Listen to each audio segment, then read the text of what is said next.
Share via email. Report story. By Mio02.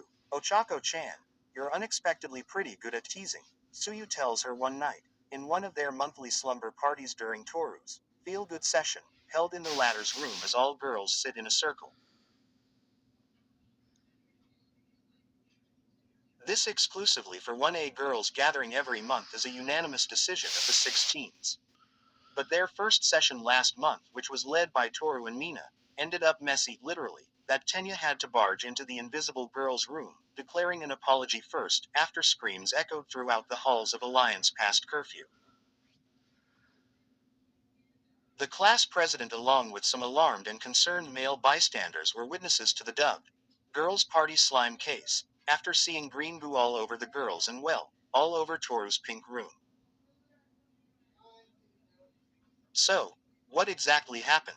The 1A Girls Pact states that what happens in the slumber party, stays in the slumber party, so all of them, even the noble Momo, had their lips sealed regarding the incident. Why murky masses of green-colored sludge coated their bodies and splatted all over the room that night would remain a mystery to all males of 1A forever. Tenya, of course, despite the beaming curiosity, prioritized his job and responsibility to remind and scold them for such disturbance. He made them liable for the incident, or else, no more slumber parties in the future, even after all the permits they had to secure from the strict yet capable class representative. Momo, next in line to the 1A leadership, managed to make amends and said that she'd take full responsibility for their next ones. Fortunately, because she is none other Momo Yaoyorozu, her words of honor were enough to gain his trust. New pact. Mina and Toru can't organize future slumber parties, much to the two girls' dismay. With Momo headlining this monthly bonding, the clear and organized direction is to be expected.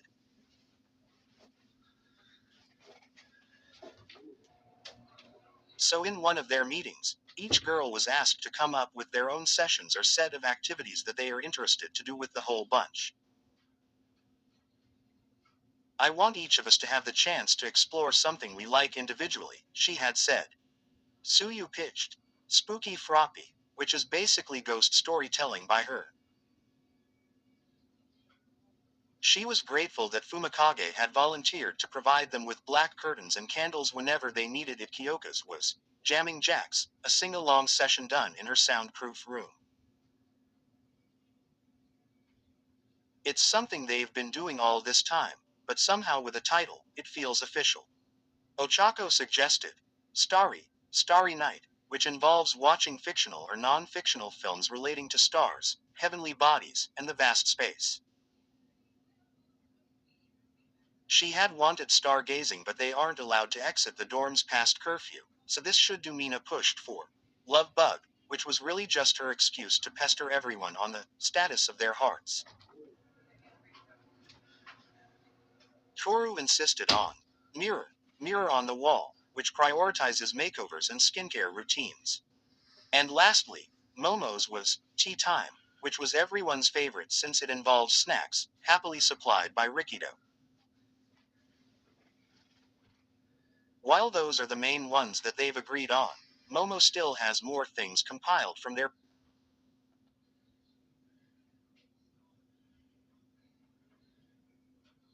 previous meetings and discussions. Definitely there are more movie nights, board games, psychological and personality games, crafting activities, and many more.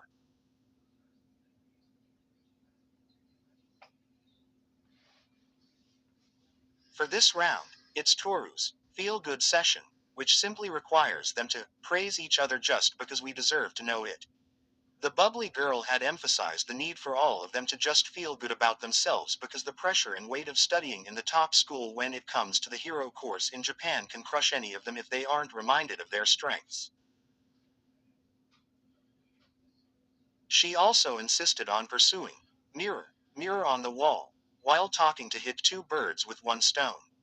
Promoted stories. You'll also like Izuku's Harem Academia 184K 1.7 Qst. Read. Hurt cuz I love you to death Izuocha. Ha. Point 8.6K 141 Class 1A is now Class 2A and is working to be better heroes due to events that had happened before. Deku has gotten strong feelings toward Uraraka during the summer as Return of Mokuten discontinued 3.5K 45 This story is officially up for adoption. If anyone is interested, message me or comment on the story. Mirko X Shy Male Reader 165K 1.1 Key. Don't own MHA. I hope you enjoy the story I made. Not all heroes wear capes. Some just have A.42.4K 1.4 Kelo. Everybody. This is a suicidal, depressed Deku book with Dadmic. Will their bond grow? Will Mike fuck up? Will Izuku try to kill himself? Find out yourself. Number 1 Radio. Her prince from the underworld, half demon is. 0.25.6K 450. It's basically the same story as my succubus Momo X Deku story. I know. Real original, but hey, now you guys get a Deku from the other side of the tracks. Much needed love Yandere succubus Momo X Izu. 50K776 after Wattpad had decided to delete this story out of nowhere. I and many reader were distraught. So I'm making a remake of the story from the ground up to compensate. It's Ochako's turn to hear what the other girls find adoring about her. And to hear Suyu say that, somehow, she just doesn't expect it still seated on the floor. Her body separates itself from leaning on the bed's side, as she comes closer to their circle. She blinks a couple of times, her long lashes emphasized, with her chocolate-colored fringe brushed up by a pink headband. She repeats, teasing. As usual, Suyu looks at her with her dark round eyes while an index finger finds itself attached to her chin. Her bangs are clipped to just above the shell of her ear while her long hair is draped over one shoulder. I thought that we're very similar in saying whatever we have in our minds. But somehow, I think you're also good at twisting those thoughts to be more humorous, Hiro. I'm not so sure I get you, Su-chan. Ochako really doesn't. Is she prone to teasing people? And she doesn't even know. Must be because she bonds with Ashido a lot lately. Kyoka, who is on the other side of Ochako, sneaks in snickering. Instead of a headband, her jacks are extended to rake her thick locks away from her face. While Mina, across them, goes on all fours, mouth agape, hey. Tell me that's a compliment. Who knows? Letting the small bickering between Kyoka and Mina continue by her side, Momo speaks. Somehow, I think I understand what Asui-san is saying.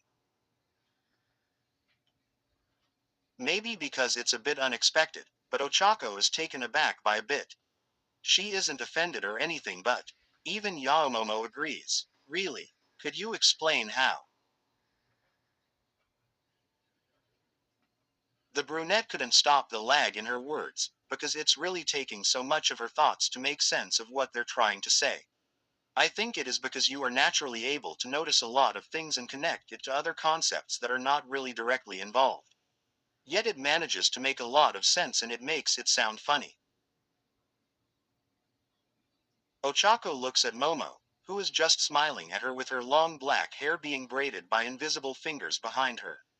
Really, Momo finds her humorous. Now, that's new, but she still can't connect the dots somehow. She lets her shoulders sink, along with her head bowing. The brown strands frame her face like a curtain as she suddenly finds interest in looking at the matching hair ties in the middle of their circle, as if doing so will clarify everything. My apologies for being unreliable in explaining, Momo says with Suyu patting her on the shoulder. No, I think this one's on me. Ochako bobs her head up upon hearing that and tries to comfort her. despite knowing that this exchange is like a routine for all of them, like lines from a play that they continuously perform. The thing is that Momo may seem disheartened while Ochako may seem to feel guilty, but in truth, those ill feelings do not exist between them in any way at all. Friendship is weird like that, and outsiders will see them weird like that. Ah, I think I get it. Toru says, raising an arm as sculpted by the puffy sleeves of her baby pink bear hoodie. She's done with Momo's hair, letting it slip from her non-visible palm as she then kneels behind Suyu to do hers this time. Remember when we were talking about boys and you just declared Kyoka-chan to be the most experienced in that department? It's Kyoka's turn to rise in panic, her extended earlobes loosening around her forehead as it stiffens too rigidly like sticks instead of flexible cords. Her hair messily falls on her face, the short ends causing a mild itch. She doesn't let it stop her though. Hey, you didn't have to word it like that. That sounded so dirty. Nina smiles smugly, finally thinking that it's her turn to let the ball of jokes roll. Oh ho ho. Well, speaking of, you haven't told us what you thought of Mirio senpai's. Ashido-san. As expected, Kyoka reacts, but Ochako also screams at the same time, her face also burning. What now, Uraraka? Aren't you the one who brought it up last time?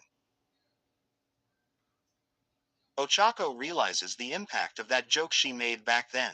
She wasn't really trying to embarrass Kyoka because really, even she was embarrassed by the whole thing she thought of. It just came to her mind as a harmless thing to laugh about, only to realize how awkward it was, seconds after her mouth spilled the very dreadful thing. It wasn't supposed to be. You know, like that. Suyu and Momo watch the whole exchange, noticing their respective best friends in a blushing fit. Mina's skin is pink, but rather than blushing because of embarrassment, she's just amused by the pair of scarlet faces in front of her. But did I get it right? Toru breaks the tension by asking Suyu and Momo, who both look up at her to give her their nods. I still don't get it, Ochako says, hoping that bringing back the original root of the subject would lessen the embarrassment, which thankfully does. It's not a bad trait, Ochako-chan. I just pointed out that you're pretty good at joking if you can think like that, Suyu says, the finger by her chin lifted as if making a point. Ochako scratches the back of her head. I don't feel that way when I'm embarrassed too, she starts saying, before glancing at the short-haired girl beside her. Sorry, Kyoka-chan. Kyoka just nods at her, rubbing the goosebumps gracing her arms. Nah, it's cool. You probably didn't expect that you'd say that, she says, before adding, I knew I didn't, as her eyes twitch. Yeah, I guess so. Wait, Jiro, you haven't answered my. Several voices unite, sharply uttering, Ashido-san, Ashido, and Mina-chan, in varying degrees but all at the same time. Each may have called a different name, but all four girls, excluding Ochako, called on the pink-haired, which was hopefully enough to stop her mouth from spouting more. Said girl only laughs out loud, the fascination shining brightly in her dark eyes.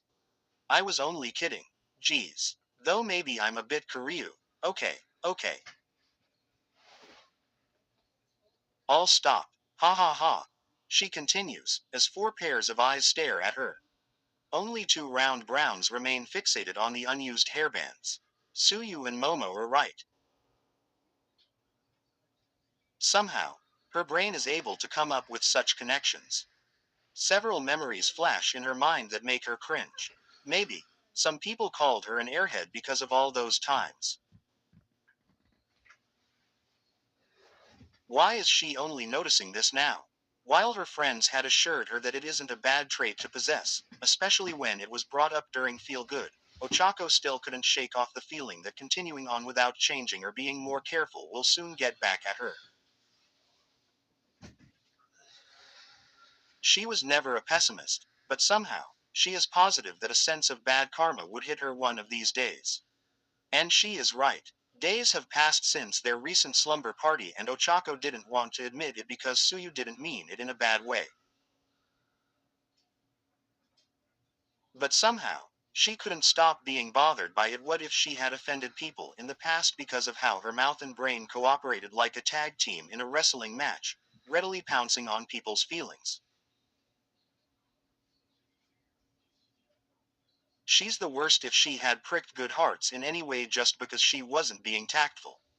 Also, if she plans to fulfill the role of a pro hero, she has to really be careful. Now she wonders if Ua has a certain subject for tact training. But what happens if there's none? Not good, Ochako. You can't rely on Ua all the time. She has to do something. She wanted to ask the girls on their opinion on how she could be more mindful on her words, but she didn't want to give the impression that their discussion that evening had affected her this much, or even show them announce that she was offended by it.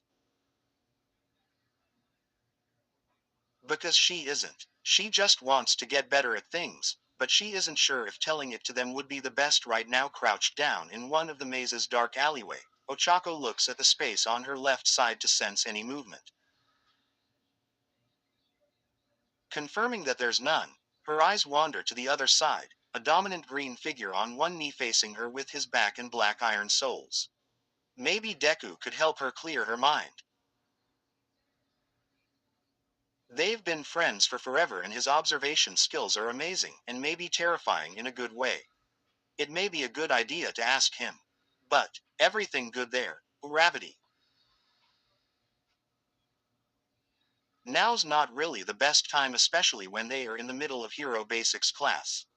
Ochako slips her palms inside her helmet as she slaps both cheeks, enough to remind herself but not too much to sting or make an evident sound.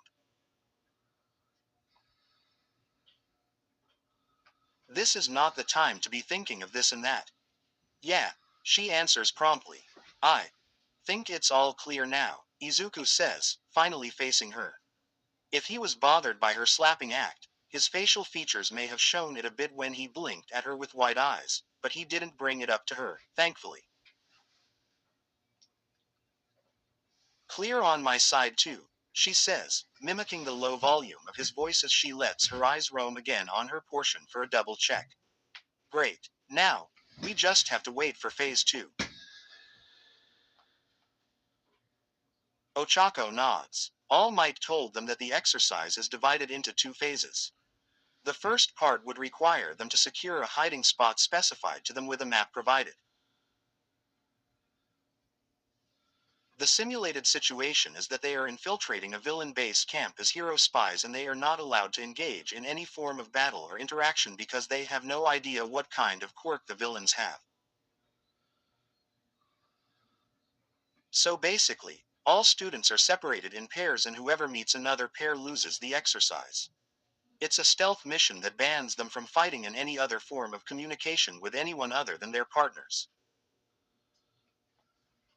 They've managed to beat the goal of the first part, but their teacher hasn't really revealed the instructions for the next part, so now they have to wait but still be on guard.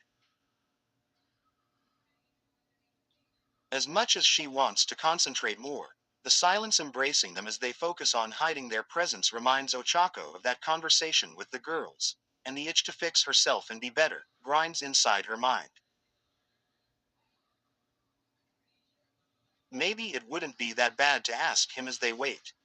She opens her mouth but he looks like he's deep in thought with the way his eyes are looking down, so instead of letting herself indulge in the temptation of letting it out of her, she asks him something else. Something the matter? He looks at her with his gloved finger tapping on his chin repeatedly. I'm just wondering how these will play for the second part, he says, then glances at those steel octagonal shaped rings cuffed above his kneecaps. Ochako follows his gaze then lets her eyes look at the identical steel rings on her wrists. They are much smaller in size and are a perfect fit to encase her slim wrists. All Might didn't tell us yet what these are supposed to be. She raises both hands just at the level of her clavicle to give it a closer look, though she has done it already a while ago. Still nothing particularly worth noting though. It kinda looks like the ones that our teachers wore for our final exam last time though, he tells her. Ah, the weights. Yeah, but these are in different color. And it's not really heavy, she says, letting her hands wiggle, which may look silly to prove her point, but she does it anyway. Izuku doesn't look anything close to calm. Ochako would like to describe it as his intense time with his thoughts, his thinking face. It's obvious that it'll play an important part, but it's hard to guess what exactly. All Might was also particular with the rings. He starts examining his own, but unlike her, since his are situated by his knees, it's harder to observe without putting in the effort to raise his legs near his face. Now that you mention it, he did give a specific place for these to be locked. He told me to put it on my knees and you on your wrists. I still don't know how these will work, but I'm sure it's gonna restrict us somehow. Ochako nods with a hum. Izuku's really quick when it comes to these things. While she herself found these odd, she didn't look into it that far. She really has more steps to take if she wants to be like him. Honestly, I don't have any guesses right now too. But I think, for now, we gotta focus on how to keep ourselves hidden. I'm still wary about bumping into others. Izuku agrees with that. Yeah, that's another thing. We don't have quirks like Jiro-sans and Shoji-kuns to sense surroundings better, so we're a bit at a disadvantage right now. Not only are they trying to stitch the right way through the maze, but they have important things to mind. As if on cue, All Might's voice booms in their ear devices. Good job, you zygotes. Some of you had a harder time getting into your safe zones, but all of you passed phase 1. Now it's up for phase 2. And when All Might says that, Izuku and Ochako are not even able to gasp when something pulls them down all of a sudden.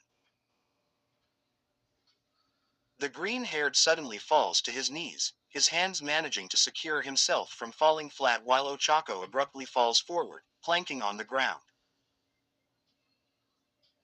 She was able to raise her chin to avoid hitting the ground. While she is wearing her helmet, the impact would have been too dizzying if she didn't act fast. However, her front hurts a bit because of the sudden pull of weight. What just happened? Are you okay? Gravity. UHN. The rings just suddenly got heavy.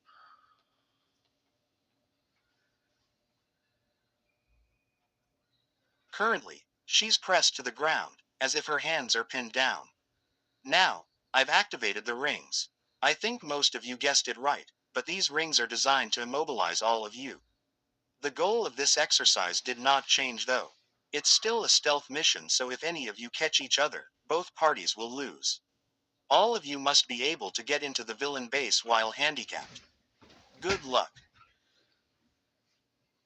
Ochako's body is still flat on the floor, while Izuku's knees are glued to the ground. I can use my quirk on the rings, Deku, but I think the rings will exceed my weight limit. It seems that the rings are not just specifically designed to be heavy, but mostly to go against their quirks. Yeah, I think this is Ua trying to make us think of ways to move if we're heavily injured. This is so awesome.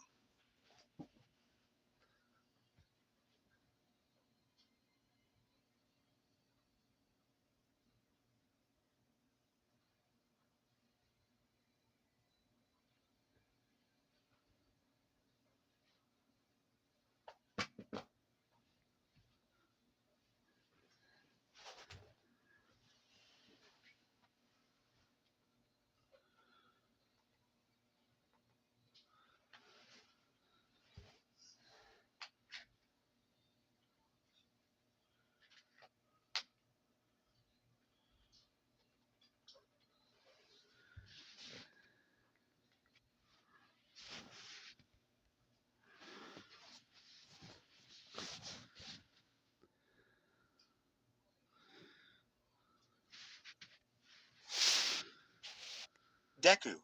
She says, chuckling, though she is in a pinch at the position. We might have to start doing something about this before admiring Ua though. You're starting to sound so much like Iida-kun. He scratches his head. Ah yeah, how many rings do you think can you handle? Hard to tell. Could you try and help me lift my right one? Since Izuku's hands are free, he could do more things though he's stuck too. However, he can't activate his quirk because the green sparks will attract attention. So he uses both hands as he and Ochako manually lift the steel ring wrapped around her right wrist with willpower and raw strength. Good thing they are sticking together earlier, because it would have been impossible to move if they were too far from one another. Muffled grunts leave their lips as they lift the ring, and when they find themselves losing strength in just lifting it by a few centimeters, they try to lower it to the ground as silent as they can. It's really heavy, Izuku says, panting a bit. She barely nods, lips twisting to a frown. I think I can only do two, but as Ochako says that, she realizes that one of them will remain immobile with such weight. I think I can at least shoot for a three. No, you shouldn't exhaust your limit. We still have to move around cautiously, and it would be hard if you're in bad shape. I know, but these rings are meant to block our quirks in a way. None of us will be able to move around if I don't use it. We're also not allowed to remove it even if we figure out how, since All Might said we have to reach the base while handicapped. Even without using his quirk that somehow magically wraps him in this green buzzing light, Ochako sees a spark in his eyes. Just when she's losing ideas, here he is, seemingly full of hope with the way he's looking at her. It's dark in that alleyway as they hid from anyone nearby, but she could see him brightly shining. That's it, he says in a hushed way, but the tone still evidently tells her that he has somehow thought of the very solution to their problem. Look, Izuku says before he places a hand under his leg, fingers crisscrossing, and lifts a knee. What are you doing? He doesn't respond yet, but he manages to lift his knee and the ring on it. Proving his point, he brings it down lightly and looks at her. The rings are to bind our quirks. So yours is especially heavy that even both of us can't lift it easily, but mine are lighter but heavy enough for me to not be able to move. I won't be able to walk, but you can definitely free yourself.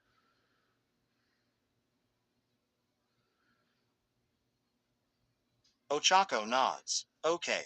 But you. She doesn't finish as she just looks at the rings in his knees. How about him? Unless that means. Yeah, I actually thought of you using your quirk on my rings, and I can use full cowl and dash us off while carrying you. But full cowl is flashy and noisy. It'd definitely get attention. You should definitely use zero gravity on yourself. Good point. She says that with a smile, letting herself be carried by the current topic and not the thought that passed by her mind. Izuku helps her lift the ring so she can get her hand closer to the other ring to free it from gravity.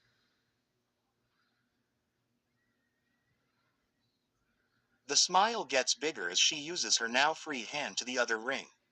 She stands up, stretching her arms upward, realizing how much she missed doing the very act.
Now I just have to remove your weight, right? Your knee rings will still have weight, but it's not gonna be that heavy. Great idea, Deku-kun. They really didn't talk about the plan in detail, but it's just natural for her to supply some other details for him. Yeah, I was thinking of that. She raises her brow as she looks at him who is still on his knees. If he was thinking of it, how come he didn't bring it up earlier? Then she catches the meaning behind his decision when she sees his lips pursing and a blush dusting his cheeks that his freckles are being blocked by the growing color. Then Ochako's brain and mouth do the thing. She smirks, eyes narrowing, a glint she couldn't see highlighting her eyes. So, is it a piggyback ride or a Princess Carry? The look on Izuku's face is priceless. The way his eyes widen and the way his lips hang open. And maybe that redness that starts to engulf the whole of his face after she had asked the question. Maybe she really is good at teasing. Getting her fill with her own amusement, she is about to take back her words when his voice breaks the air shyly. Princess Carrie. What? The question thankfully does not leave her mind through her lips when it won't really contribute to lessening the discomfort. After all, she was only kidding. Somehow, it was such a good opportunity to ask him that since she will really be carrying him. But wait, did Deku just ask her to princess carry him? Oh, only if he knew how much she wanted to say that it's just a harmless joke. But that embarrassed look on him, while she may have found it amusing a while ago, now it just draws out the guilt in her. Maybe it's the shock clearly spelled out on her face, or maybe it's his own humiliation, but he pulls his look away from her, his green curly locks hiding his face from her view. He looks down on the ground, right hand clutching to his other arm. She isn't sure if she has the heart to break it to him when he took all the courage to seriously answer her. What had she done? Maybe this really is karma coming back to haunt her as she finds his blushing contagious, the warm layers sitting uncomfortably on her cheeks. Oh, okay. Here I go. Flushed pads touch on his tensed shoulders, but he remains kneeling because of the ring's weight. Without saying anything else, Ochako's left hand scoops under his knees while her right snakes around his waist. With not much effort, she elevates his body, letting his back rest on her arm while her fingers secure him in her hold. Izuku, who is clearly not used to this, awkwardly places his right hand on her left shoulder, while his left palm presses to her right scapula. His hand barely makes any kind of pressure against her, especially when he's weightless right now, but both of them figure out that letting his arms hang limply or his hands fold by his stomach will make it more difficult to move. The rings are pretty heavy, and maybe Ochako should give the credit to the results of working out, but really, it's more like she just couldn't process the weight and feel anything else other than her heart that is ready to explode. One of Ochako's talents is to lighten things up, and no, that isn't a pun on her quirk, nor is it a pun on her last name that could mean brightness. It's just really her personality to be filled with this bubble of positive energy. But right now, she's not sure where she can draw more of that said energy. In fact, she is really convinced that the quick wit of her brain when it comes to jokes is designed to bite her back. Because even if they are currently succeeding with the plan, moving forward and closer to their goal, the closeness of their faces as she carries him in her arms can't be lessened. Worst part, both of them know that. Light and wary steps touch on the ground, but quick enough to decrease their distance from the finish line. She tries to focus on running as she brings him along, but as she feels his breath touch her cheeks and her neck, she couldn't help but feel the skin in those areas tingle. It doesn't help that when she asks him a question, to break the ice or to confirm something about their plan, and they look at each other, he looks like he'll almost pass out, and she too feels that the longer they locked gazes. Well, maybe it's because they are in a stealth mission, so they are whispering. The airy words leaving their mouths are making things worse. Who even said about the rings around his knees being heavy? If something is gaining weight right now, it's definitely her heart that would almost fall out of her chest because of so much stress. As she continues to thread their path with all forms of caution she can muster, the sounds of their heartbeats start to become more evident in their minds. Well, Ochako, of course, couldn't hear his and he couldn't hear hers. But maybe with that proximity of having their bodies pressed together, she couldn't deny that pounding just where their chests meet.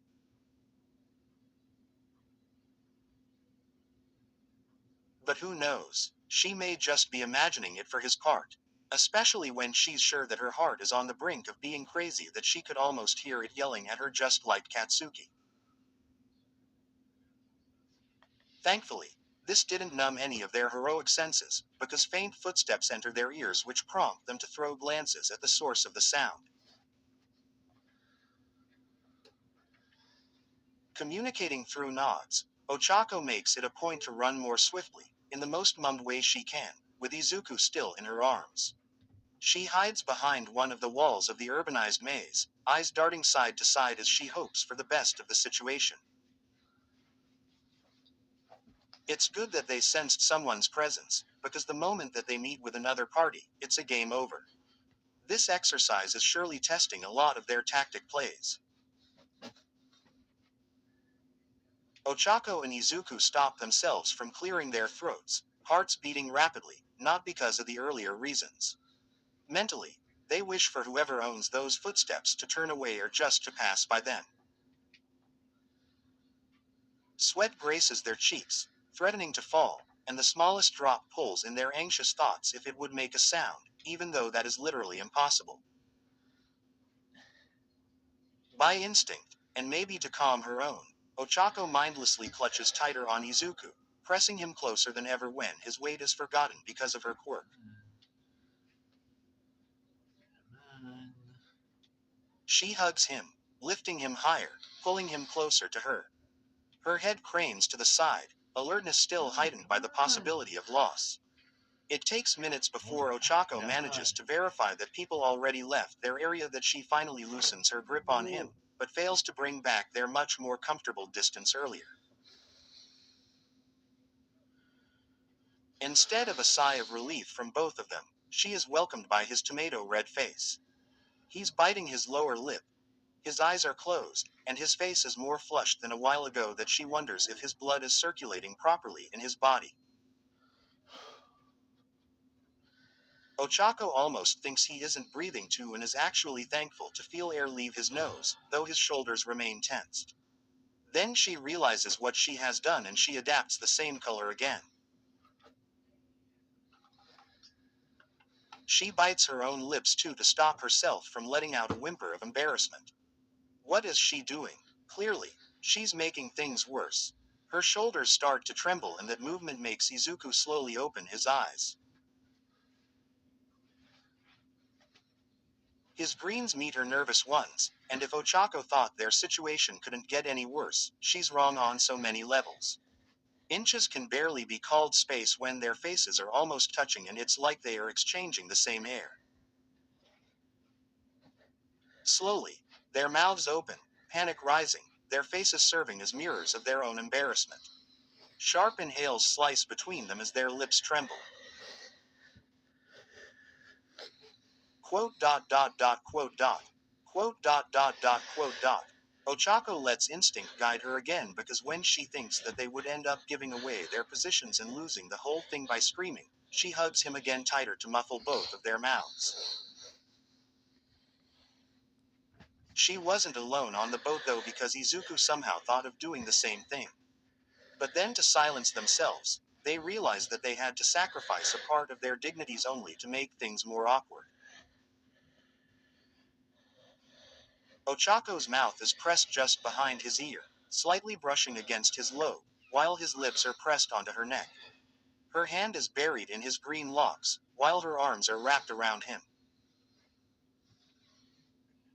His arms are pressed to her body as well as if attaching himself to her. They only wanted to cover their mouths, but given their situations, somehow they ended up doing this. No one dares to move their lips despite the temptation to just screech, forget everything, and just run away. Both of them also stop their breaths, knowing that doing the normal human necessity of respiration would send away warmth to one another. But staying like that for a good number of minutes is definitely not good for their lungs. So as they feel themselves shake for the lack of oxygen, they both give in at the same time, warm air leaving their mouths. The same temperature increases the red shades on their cheeks as they feel each other's breaths hitting the surface of their skins. If their problem minutes ago was that their heartbeats were ringing loudly in their minds, now, they are both consciously hearing the sounds of their breathing, like gasping for air, desperate for it. Staying longer, slowly, even without anyone talking, they mutually agree to forget what just happened and move on with their lives as student heroes. Back to normal. So she starts running again, hoping that the wind hitting against her sprinting figure would blow away all these feelings. Except that doesn't really happen when their normal never involved them trying their best to not look at each other by stretching their necks the furthest they can despite the Princess Carrie. Ochako is really thankful that Izuku is weightless in her hold, because the supposed pull of gravity would push to her hands and emphasize to her sense of touch that he really is in her arms. That kind of realization won't really help her in keeping herself together. But maybe it's too late because she is definitely much more aware of him. Especially when she can still feel his breath tickling the side of her neck, just beneath her jaw. How is Deku-kun feeling? Something she wants to ask but is too scared to throw and to know the answer. If she is feeling this way, what more for him? Or is she the only one that's affected? That's possible. She knows she has feelings for him, so she's more conscious of him. She really should stop thinking so much of what happened. For sure, Izuku would forget all these once they finish the exercise. Focus, Ochako. You're in class. Forget this. Forget everything. Right. To be honest, Ochako isn't sure how she is able to move at such speed. Sure, she can always say that it's because this is a test and she should do her best. But really, what's fueling her to accelerate her sprint with every step is the silence that is killing her. She wants to scream. She wants to let it all out without any care. To just do something without minding what kind of attention she'll get. She wouldn't care. Because Heavenly Mochi, she just kissed her crush behind his ear and he kissed her neck. How can she even maintain any ounce of insanity right now? How can she actually let her memories fly away and pretend as nothing happened? She'd be a hypocrite if she tries to pull that "I'm aspiring to be a hero, I can't be like this" card again to herself. Because not in any way will future pro-hero missions involve kissing him and being calm about it. Ochako bites her lip as she dashes to the headquarters, still no conversations nor looks exchanged between the two of them. For now, they just have to get this done. Congratulations. Infiltration successful. Infiltration successful. Hearing a cute automated voice cheering for their entrance, Ochako smiles with her pearly whites. They did it. She may have told herself that she wouldn't forget everything, but right now, hearing that jolly music and seeing the blinking lights welcoming them, she's just glad that it's all over. Yellow bulgy bulbs surround the entrance of the marked villain base, turning on and off, merrily emphasizing the end of their misery. Ochako immediately squeezes Izuku's body like he's some kind of plush doll accepting her eager happiness. We did it, Deku-kun. Oh, she's so glad. Why yeah, he smiles at her too, sharing her happiness, but she couldn't see it when she's hugging him so tight, chin on his shoulder. The blush tints their cheeks again as they realize the victory hug, and Ochako immediately pulls away and settles him on the ground. So sorry. Got carried away. It's okay. Unlike minutes ago though, Ochako doesn't let the silence consume them. They just won, so they should be celebrating and not being like this. She gathers all the courage left in her body and stares into him, letting her high spirits lift her. All thanks to your plan, Deku-kun. What are you talking about, Uraraka-san? She looks at him, as he sits on the ground, while she's still standing with balled fists. Well, if not for your plan, we couldn't have done it, she says it like it's the most obvious thing in the world. Because it is, she's always trusted his plans and would always be the first one to help him carry it out. The look of confusion on his face is making her confused too. I couldn't have done it without you too. She doesn't reply as she lets his words sink in. What is he saying? He continues, I mean, if you didn't bring up the whole thing about the rings, I wouldn't have thought of a plan. Ochako frowns. But, I only said that on a whim. She did. It wasn't intended to make him come up with a plan. It's something that her mind just thought of while her mouth rolled with it. Exactly. Uraraka-san. You always say what's on your mind. She squats, hands on her knees. Don't you think I'm prone to being offensive? I really don't think much of what I say.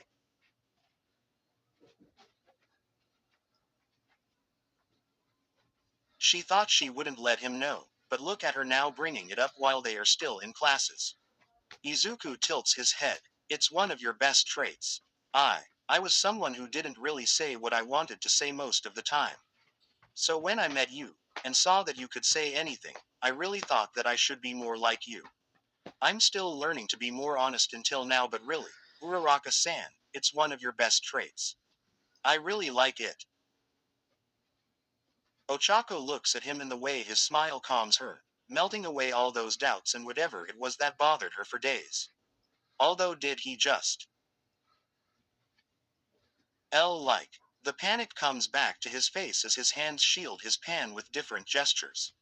He's really starting to be more like Tenya day by day.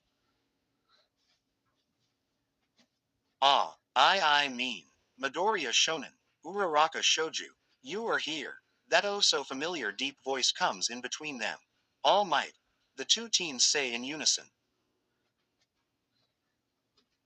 I didn't expect to welcome someone already. A bony but still mighty All Might smiles at them, greeting them. He may have retired and may have lost that muscular physique, but his smile remains to be the brightest that they've seen. Great job for snatching first spot, you two. Izuku and Ochako return the man's smile with two pairs of widened eyes and opened mouths. First place. The blonde nods, flashing a bigger smile, chuckling. Ochako looks at him. While astounded by their result, she couldn't help but think that his smile right now looks warmer. It isn't as big as that one seemingly pasted permanently on his lips before. But the current one has this sense of endearment that she couldn't place. Ahem. Now, let me take care of those rings first. Must be a pain, huh? He brings out pen-like device and hovers over the rings with its sensor. In just a beeping sound, the rings are suddenly back to being lightweight. Release. Ochako places her fingers together to return Izuku back to his weight too before he starts to float as they proceed on removing the rings from their bodies.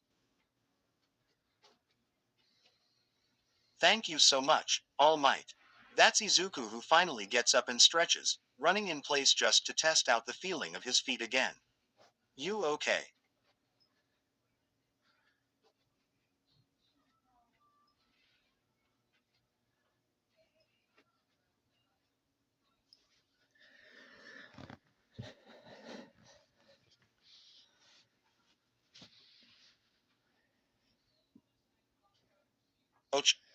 Shako asks with Izuku nodding and thanking her. All Might looks at them, blue eyes glancing at each side. Indeed, you two proved to be compatible again. But really, what did you do to beat time this fast? Izuku and Ochako look at each other first with raised eyebrows before facing their teacher again. Were we really that fast? Ochako asks now that they are back to the topic.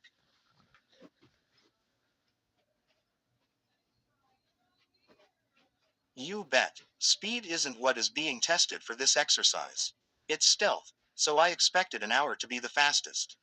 Scattering you guys in a maze, while trying to avoid each other, plus all those quirk restrictors, with the goal to get to the villain base is definitely not an easy task even for pros.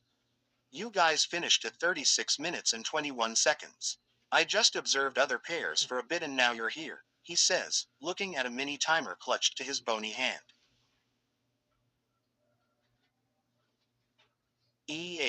Two jaws drop from that. The disbelief also makes their eyes open wider, eyeballs threatening to fall. Coming from the former number one hero, they really beat a record if it's like that.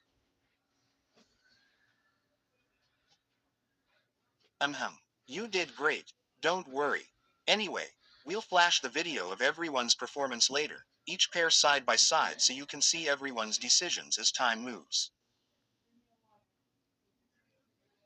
EHHHH. Maybe this is her karma for teasing Izuku on how he wanted to be carried. Where stories live. Discover now.